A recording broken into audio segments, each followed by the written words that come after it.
안녕하세요. 오늘은 요구 분석에 대해서 한번 이야기를 해보도록 하겠습니다. 마찬가지로 이 해당 강좌는 소프트웨어 공학의 모든 것의 네 번째 챕터에 해당이 됩니다. 주요 질문은 다음과 같습니다. 요구사항이란 무엇인지 이해를 하고 요구사항을 추출하는 방법에 대해서 알아보도록 하겠습니다. 그리고 요구사항을 분석하고 정의하는 방법, 유즈 케이스라고 해서 요구사항을 분석하는 방법에 대한 이야기를 하고요. 이걸 어떻게 찾아낼 것인지, 그리고 소프트웨어 요구 명세서를 작성하는 파트에 대해서도 이야기를 해보도록 하겠습니다. 자, 목차는 다음과 같습니다. 그 중에서 오늘 이야기하는 파트는 이렇게 세 가지에 대해서 이야기를 할 예정입니다. 요구 분석이라는 부분에 대해서 생각을 해보면 요구 분석을 한다는 것은 소프트웨어 개발의 실질적인 첫 단계에 해당이 됩니다. 그래서 사용자의 요구에 대해서 이해하고 정리하는 작업을 하게 됩니다. 이때 세 가지 작업은 요구사항 추출, 요구 분석 및 정의, 그리고 요구사항 확인이 되겠습니다. 무슨 얘기냐면 여기에 고객 사용자가 있다면 이제 개발자는 요구사항 추출을 하기 위해서 1. 인터뷰를 하거나 2. 설문을 진행하는 활동들을 하게 됩니다. 다음으로는 이제 가져온 내용을 가지고 요구 분석을 하고 정의를 하는 활동을 하게 되는 거죠. 그래서 팀원 간 여러 가지 활동이 일어나게 되고, 그리고 나서 여기에 대해서 이러한 요구사항이 맞는지에 대해서 확인을 하게 됩니다.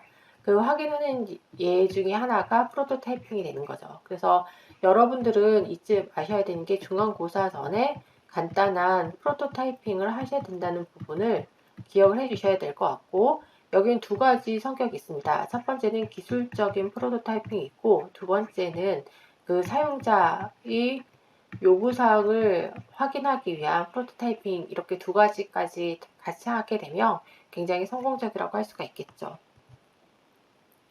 소프트웨어 요구사항의 왜곡을 어떻게 보면 은유적으로 나타내는 그림이라고 볼 수 있습니다. 그러니까 고객이 설명한 요건은 이렇게 세 가지가 있는 이렇게 세 가지가 있는 그네입니다. 근데 프로젝트들 이해는 했는데, 그네라는 건 이해를 했는데 가장 중요한 흔들린다라는 부분을 지금 까먹고 있는 걸 볼 수가 있죠. 그리고 애널리스트 이해는 여기에 이렇게 처음에 요구사항이 잘못됐기 때문에 좀 더 지체가 있어야 되고, 흔들리는 건 이렇게 해서 흔들릴 수 있도록 이렇게 하는 걸 보여줄 수 있다는 겁니다. 프로그래밍 코드는 더 이제 보잘것없는데 영업의 양속은 소파처럼 푹신푹신한 그러한 그네를 이야기를 하고, 프로젝트 서류는 없고, 운영된 운영은 그냥 이렇게 줄 하나 외워놓은 이런 상태고, 근데 고객에게 청구하는 금액은 롤러코스터를 맞드는 것 같은 금액을 이야기를 하고 받은 서포트는 없는 상태. 근데 실질적으로 고객이 정말 필요로 한 것은 이렇게 그냥 고무 튜브 하나 정도를 매놓은 그네 정도라고 볼 수가 있겠죠. 이런 것들이 소프트웨어 요구사항을 어떻게 찾아내느냐에 따라서 왜곡이 일어날 수 있는 여러 가지 측면들을 이야기하고 있습니다. 그래서 결국 이제 다음과 같은 법칙을 우리가 볼 수 있겠죠. 이제 영어로 되어 있지만 요구사항의 결합은 프로젝트 실패의 주요 원인이다 라는 법칙을 이 1998년도에 글래스가 찾아냈습니다. 이유를 보게 되면 소프트웨어 프로젝트들 사례를 조사했는데 실패의 너무나 많은 케이스에서 요구사항들이 마지막까지 불확정 상태였고 애매모호하고 불완전했음을 발견했다는 것이죠. 여기에 이제 소프트웨어 실패 원인을 2002년도에 분석한 내용을 보게 되면 여기 이 앞단에 서브 사용 정보의 부족, 불완전한 요구사항의 명세, 요구사항의 변경 등이 소프트웨어 주요 실패 원인입니다. 그래서 여러분들도 이제 지금 한 학기 프로젝트를 하는 거지만 한 학기 동안 사전에 어느 정도 요구사항을 확정을 해놓고서 이제 진행을 하는 것이 필요하겠죠.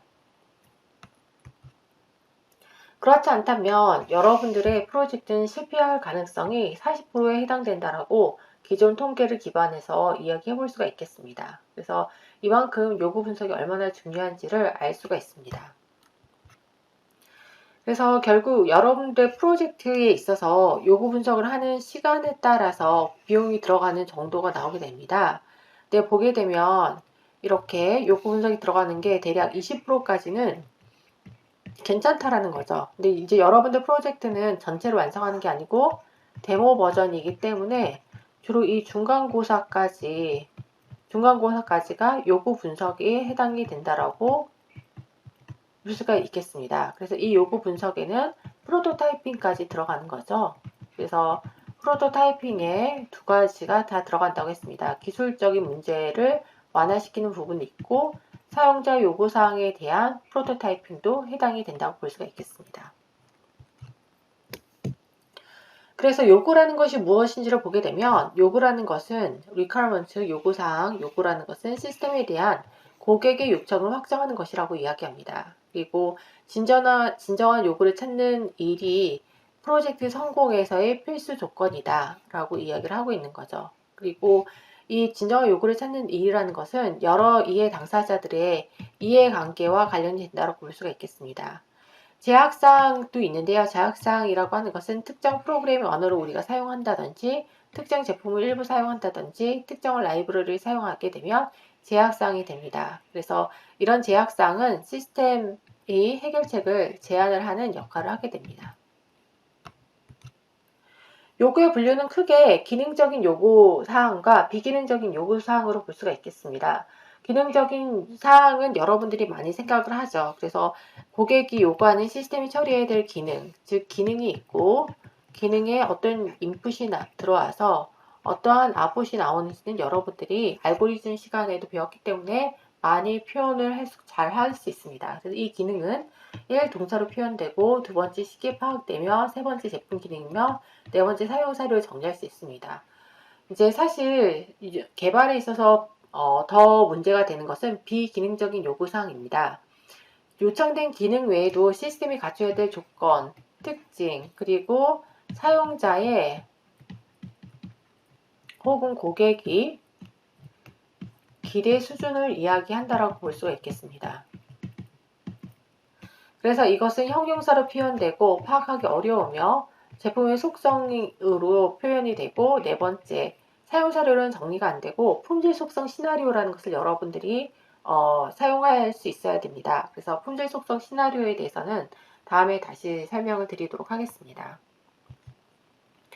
그래서 기능적 요구라는 것은 시스템이 외형적으로 나타내는 기능과 동작을 의미합니다. 그래서 현금 인출기라고 하는 것은 이제 현금의 인출, 잔금 조회, 계좌 이체, 현금 서비스와 같은 기능을 가지고 있습니다.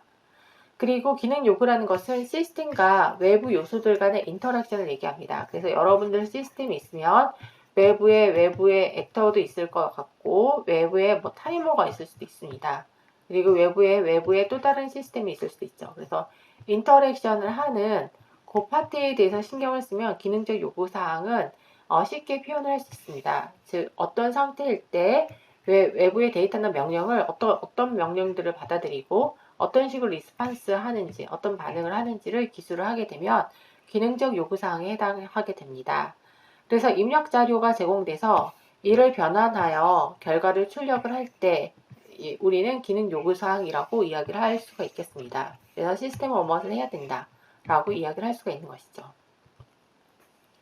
기능의 종류에 보게 되면 기능의 종류는 1차 기능이 있습니다. 기능에 있어서는 질문이 시스템이 무엇을 해야 되는가, 시스템이 언제 그 일을 해야 되고 시스템을 운영할 때 다른 모드가 있는지, 언제 시스템이 변경되는지 확정되는지가 기능에 해당이 됩니다. 자료에 대해서도 생각해 볼 수 있습니다. 입력 출력이 무엇이고 어떤 형태를 갖는지, 얼마나 자주 자료를 받고 보내는지, 자료가 얼마나 정확해야 되는지, 시스템에 유입되는 자료의 양, 데이터는 어느 일정 기간 보관되어야 되는지를 생각해 볼 수 있습니다. 입출력에서는 다른 시스템에서 들어오고 나가는 입출력은 무엇인지, 데이터의 특정한 형태는 무엇인지, 자료 전달에 사용되는 특정한 미디어가 있는지들을 생각해 볼 수 있습니다. 마지막으로 사용자에서의 입출력은 빼놓을 수 없는 건데요. 누가 시스템을 사용할 것인지, 사용자가 여러 그룹인지, 각 사용자의 컴퓨터 사용 경험은 어떠한지, 그리고 각 사용자에 따라 필요한 그룹은 교육은 무엇인지에 대해서 질문을 해볼 수 있습니다. 비기능적인 요구사항에 대해서 한번 살펴보도록 하겠습니다. 비기능적인 요구사항이라고 함은 시스템이 제공하는 기능에 직접 관련되지 않은 요구를 의미합니다. 그래서 항공권 예약 시에 시스템이 제공하는 모든 화면이 5초 이내에 사용자에게 보여야 한다 라고 이야기한다면 이 파트는 보게 되면 시스템의 기능과 직접 관련되지 않지만 이렇게 실시간에 어떤 한정을 주는 것이라고 볼 수가 있습니다. 따라서 비기능적 요구사항은 시스템에 대한 성능, 보안, 품질 안전에 대한 요구사항입니다. 예를 들어서 질의 결과가 3초 이내에 화면에 보여야 된다든지 구매 요청이 4시간 이내에 이루어져야 된다든지 이런 건 성능과 관련된 그러한 요구사항이라고 볼 수가 있겠습니다. 제약사항이라고 하는 것은 프로젝트를 시작하는 시점에 이미 결정이 되어 있는 요구사항들을 우리가 제약사항이라고 합니다. 그래서 이렇게 하드웨어 시스템, 구현 프로그램 언어, 기간 비용, 여러분들 정해져 있죠. 1학기. 그리고 비용이란 건 인력으로 치면 4명의 인력이 있는 겁니다. 그리고 툴 부분도 있죠. 우리는 GitHub를 사용한다고 했습니다. 그리고 특정한 언어로 개발하라고 하는 것인데 저희는 제가 이런 이야기는 안 했지만 여러분들이 만약에 모바일 앱을 개발한다고 하면은 지금 현재는 자바나 코틀린을 사용을 해야지 되겠죠. 물론 다른 걸 하는 사람들은 파이썬을 쓸 수도 있고 혹은 여러분들이 C를 쓸 수도 있고 C++를 쓸 수도 있습니다. 언어는 지금 자유로 열어둔 상태지만 거기에 대해서 환경 구성이 달라질 수 있다는 점을 미리 말씀을 드리겠습니다. 그래서 지금 제가 요구사항에 대해서 이야기했고 기능적인 요구사항, 비기능적인 요구사항에 대해서 이야기했습니다. 그리고 품질적인 요구사항과 제약사항에 대해서 이야기했습니다. 여기에 대한 관계를 보게 되면 요구사항은 기능적인 요구사항과 비기능적인 요구사항으로 나뉘게 되고요. 비기능적인 요구사항은 다시 품질적인 요구사항, 사용자의 기대 수준을 표현하는 것과 프로젝트 사전에 미리 정해진 제약사항으로 나뉘게 됩니다. 그래서 결국 말단에는 이렇게 기능적 요구사항하고 품질적 요구사항, 제약사항이 있다라고 보실 수 있습니다. 그래서 여기에 대한 분류를 다시 한번 정리를 하자면 우리는 가장 말단으로 보게 되면 기능적 요구사항과 품질적 요구사항, 제약사항을 기술을 해야 되고 그러면 기능적 요구사항에서는 시스템을 구성하는 기능이 무엇인지를 정의하는 것이라고 볼 수가 있겠습니다. 품질적 요구사항은 소프트웨어 기능에 대한 조건과 기대 수준을 정의하는 것으로서 소프트웨어를 개발할 때 요구되는 품질 속성들을 이야기한다고 보시면 됩니다. 제약사항이라는 것은 제가 얘기했지만 개발 전에 이미 정해진 것을 우리가 제약사항이라고 이야기합니다.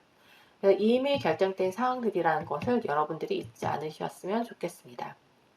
근데 요구사항 분류는 저희가 종류별로 했지만 사실은 어떤 참여자 관점에서 수준별로 할 수도 있습니다. 그래서 비즈니스 관점, 사용자 관점, 시스템 관점, 소프트웨어 관점에 따라서 요구사항이 이렇게 구분이 될 수가 있습니다. 그래서 이때 보게 되면 비즈니스 관점에서는 좀 더 앱스트랙트한 요구사항이 될 거고요. 이건 사용자 사용 관점에서 나올 거고 시스템 관점에서는 하드웨어와 소프트웨어 시스템이 갖춰야 될 모든 사양들을 이야기할 수 있습니다. 소프트웨어는 그 안에서 소프트웨어 개발자 관점에서 이제 소프트웨어가 갖춰야 되는 사항들을 이야기한다고 볼 수가 있겠습니다. 다음으로는 요구사항 추출에 대한 이야기를 하도록 하겠습니다. 요구사항 추출은 요구사항 분석을 하기 이전에 그 고객으로부터 올바른 요구사항을 도출하는 파트는 가장 프로젝트의 성공을 위해서 중요한 파트라고 볼 수가 있겠습니다. 그런데 추출에는 3가지 단계가 나오는데 첫 번째 응용에 대한 정보의 출처를 파악하는 파트가 있고요. 응용에 대한 정보를 취합하는 파트가 있고 이건 소프트웨어 응용이겠죠. 그리고 요구와 제한사항의 정의가 있겠습니다. 그러면 이러한 정보 수집 방법은 어떤 방법이 있는지를 보게 되면 고객이 와서 설명해 줄 수 있고 문헌이나 양식을 조사할 수 있고 고객을 인터뷰하거나 고객을 설문하거나 팀 내에서 브레인스토밍을 하거나 고객을 관찰 작업해서 분석을 하거나 마지막으로 프로토타이핑하는 이 모든 것들이 정보를 수집하는 방법이라고 볼 수가 있겠습니다. 그래서 요구 정보의 출처를 보게 되면 정보 출처는 뭐 고객 그리고 혹은 어떤 우리가 구현하고자 하는 도메인 전문가 대략적으로 그 도메인에서 대해서 굉장히 잘 이해를 하는 사람이죠. 그 외에 이해 당사자라는 것은 유지 보수를 해주는 사람까지 포함될 수 있습니다. 그리고 사용자 중요하죠. 시스템을 직접 사용하는 사람에게 많은 편리성을 줘야지 되는 거죠. 그리고 역공학이라는 것은 유사 제품을 역공학해서 분석을 함으로써 어떤 여러 가지 기능들을 파악을 하는 것을 이야기한다라고 볼 수가 있겠습니다. 따라서 요구사항 수출에는 인풋으로 지금 레거시 시스템이 들어가고요. 그리고 사용자나 도메인 전문가, 그리고 그 외 관련자들이 있을 수 있습니다. 현존하는 어떤 시스템이 현존하는 문서가 있다면 그것들로부터 요구사항을 수출할 수도 있고요. 제한된 요구의 유형을 생각을 해서 요구사항을 수출을 요구사항 템플릿에서 할 수도 있습니다. 그래서 어디서든지 정보를 여러분들이 가져올 수가 있고요. 이제 거기에 대해서 이제 실질적인 방법론을 이제 지금부터 한 6장 정도 설명을 드릴 건데요. 지금 이제 제가 이제 심리학과의 모바일 앱에 대해서 이야기를 했습니다. 그래서 이 모바일 앱에 대해서 이야기했을 때는 이 파트에 대해서는 고객의 발표가 필요한 거죠. 그래서 개발팀이 구축하는 시스템에 대해서 초기에 개념을 잡을 수 있는 파트를 이야기할 수 있겠습니다. 그래서 효과적인 가이드라인을 보게 되면 고객의 업무를 잘 알고 있는 운영 책임자나 관리자가 발표를 할 수 있고요. 발표하기 전에 개발팀원이 필요한 정보가 있는지를 검토를 하게 됩니다. 그리고 의심이 가는 부분을 질문해서 명확하게 하는 부분이 필요하고요. 구현과 관련된 토의는 이거는 어떤 걸 개발할지에 대한 질문이고 사용자가 어떻게 개발하는지에 대해서 이야기하지 않기 때문에 구현과 관련된 디테일한 질문은 배제를 해야 되는 거죠. 그리고 발표 내용의 복사본을 팀원과 공유하는데 제가 이미 카톡에 올려서 모바일 앱에 대한 세부 사항을 이야기를 한 파트가 있습니다. 그리고 2시간 이상의 발표에는 지향을 해야 될 것 같습니다. 문헌 양식 조사를 보게 되면 유사한 프로젝트를 조사를 하는 것이 필요합니다. 그래서 이렇게 유사한 프로젝트를 조사하면 현재 개발할 시스템에 대한 통찰을 제공할 수가 있습니다. 또한 이제 우리가 이제 개발하는 시스템에서 사용할 업무 문서나 양식을 사전에 조사하는 것도 필요합니다. 즉 우리가 현재는 수작업으로 하는 파트에 대해서 자동화를 수행한다고 할 때 현재의 업무나 시스템 정보에 대한 깊은 이해가 가능하다고 볼 수가 있겠습니다. 그리고 산업 및 기업 표준의 조사를 해서 이런 것들을 반영을 해야 될 수도 있습니다. 또한 관련 정부의 정책 및 규제를 조사해서 이런 것들도 고려를 해야 되는 부분이 있을 수 있겠습니다. 그래서 이런 문헌 양식 조사도 반드시 필요하고 특히 여러분들이 하는 프로젝트와 유사한 프로젝트를 조사를 해서 어떤 기능을 가지고 있는지를 정의를 해보면 여러분들의 요구사항을 더욱더 잘 정리를 할 수 있다고 보여집니다. 인터뷰에 있어서는 인터뷰 수행 가이드라인을 만들 수 있겠습니다. 그래서 가능하면 많은 당사자들과 인터뷰를 하는 것이 필요합니다. 인터뷰는 여유로운 인터뷰 일정을 잡고 그리고 약속 시간을 넘기더라도 여유롭게 이야기를 이끌어 나가는 것이 좋습니다. 주요한 관련자와는 여러 차례 인터뷰를 하는 것도 중요합니다. 그래서 이제 여러분들이 인터뷰 대상자를 선정을 하면 일정을 계획하고 사실 질문을 작성을 해야 됩니다. 이 질문에 있어서는 처음에는 오픈 퀘스천부터 시작을 해서 클로즈 퀘스천이 가는 것이 좋다라는 이야기를 하고 있습니다. 왜냐하면 오픈 퀘스천이라고 하는 것은 이제 yes, no가 아닌 것을 이야기하고요. 클로즈 퀘스천은 yes, no 단답형을 클로즈 퀘스천이라고 합니다. 근데 여러분들이 클로즈 퀘스천부터 시작을 하면 그 답변자들이 이제 자유롭게 이야기하는 의견 청취를 수집하기가 상당히 힘듭니다. 그래서 이제 어디에 대해서 어떻게 생각하십니까? 어떻게 작업하십니까? 이렇게 how나 why 같은 그런 오픈 퀘스천을 물은 다음에 그 다음에 클로즈 퀘스천으로 가는 게 좋은 질문 작성법이라고 볼 수가 있겠습니다. 그래서 이제 인터뷰를 하게 되면 이 인터뷰 할 때는 그냥 녹음을 하는 게 가장 편한 것 같습니다. 녹음과 수기를 병행을 하는 것이 좋겠고요. 그렇게 한 결과를 분석 및 정리를 하는 작업을 진행을 할 수 있겠습니다. 설문을 보게 되면 설문은 관리자나 사용자와 같이 이해 관계자를 대상으로 합니다. 그래서 설문을 하는 것은 이해 당사자들이 의사결정하는 과정에 포함을 합니다. 그래서 무기명 설문하는 것은 이해 당사자들의 관심과 내부 정보, 개선 의견을 도출하는 데 사용이 됩니다. 그래서 감추어진 정보를 끌어내기가 쉽습니다. 유의사항을 보게 되면 질문은 간단하고 중요한 이슈에 집중을 하는 게 좋고요. 적절하고 잘 기술된 질문이 있습니다. 즉, 우리가 어떤 것들을 우리가 있으면 우리가 어떤 것들을 다른 관련자들로부터 이끌어낼지에 대한 사전 어떤 합의가 잘 되어 있을 때 설문 효과가 있고요. 이 설문을 자칫하다가는 쓸모없는 질문으로만 채우면 쓸모없는 답변만 나오게 되기 때문에 질문 선정을 잘 해줘야 된다라는 파트가 있습니다. 다음으로는 브레인스토밍이 있습니다. 브레인스토밍은 주로 이제 여러분들 팀 내에서 하고 있죠. 근데 사실 팀 내에 플러스 사용자를 껴서 하면 더 좋긴 합니다. 그래서 같이 이야기하면 좋지만 이제 여러분들이 창의적인 소프트웨어를 개발할 때는 고객이 처음부터 명시적인 고객이 없는 경우가 있습니다. 그 경우에는 사실 브레인스토밍을 사용할 수 있는 거죠. 그래서 아이디어를 낼 목적으로 여러 명으로부터 정보를 얻기 위한 회의를 주제를 하는 것이 브레인스토밍입니다. 그래서 훈련된 요원이 주제를 하게 되고요.